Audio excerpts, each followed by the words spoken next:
Hello, in this video I'm gonna show you how to see available storage on OnePlus Open 5G.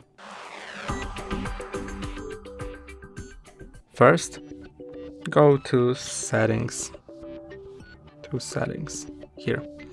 Okay, then scroll down to About Device. Here is your storage. You can click on it to view detailed data.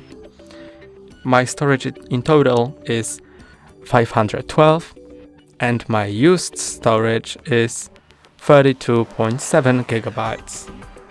I can view detailed data about which section uses how much memory, how much storage.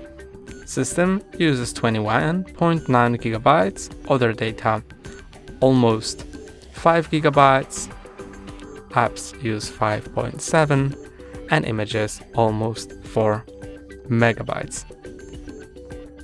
That's all for today. Don't forget to like and subscribe. See you next time.